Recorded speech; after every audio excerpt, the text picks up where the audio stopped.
Carrie White's mother, Margaret White, gave birth to her daughter on September 21, 1963, under circumstances which can only be termed bizarre. In fact, an overview of the Carrie White case leaves the careful student with one feeling ascendant over all others: that Carrie was the only issue of a family as odd as any that has ever been brought to popular attention. As noted earlier, Ralph White died in February of 1963 when a steel girder fell out of a carrying sling on a housing project job in Portland. Mrs. White continued to live alone in their suburban Chamberlain bungalow. Due to the Whites' near-fanatical, fundamentalist religious beliefs, Mrs. White had no friends to see her through her period of bereavement, and when her labor began 7 months later, she was alone. At approximately 1:30 p.m. on September 21st, the neighbors on Carlin Street began to hear screams from the White bungalow. The police, however, were not summoned to the scene until after 6 p.m. We are left with two unappetizing alternatives to explain this time lag. Either Mrs. White's neighbors on the street did not wish to become involved in a police investigation, or dislike for her had become so strong that they deliberately adopted a wait-and-see attitude.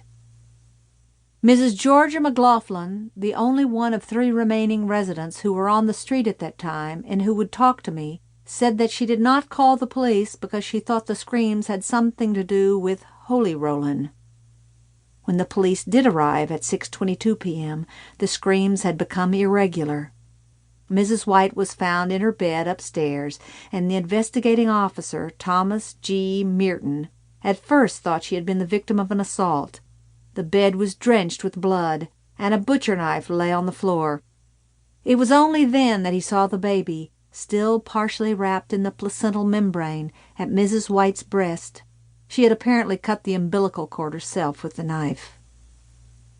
It staggers both imagination and belief to advance the hypothesis that Mrs. Margaret White did not know she was pregnant or even understand what the word entails, and recent scholars such as J.W. Bankson and George Fielding have made a more reasonable case for the hypothesis that the concept, linked irrevocably in her mind with the sin of intercourse, had been blocked entirely from her mind. She may simply have refused to believe that such a thing could happen to her. We have records of at least 3 letters to a friend in Kenosha, Wisconsin, that seem to prove conclusively that Mrs. White believed, from her 5th month on, that she had a cancer of the womanly parts and would soon join her husband in heaven.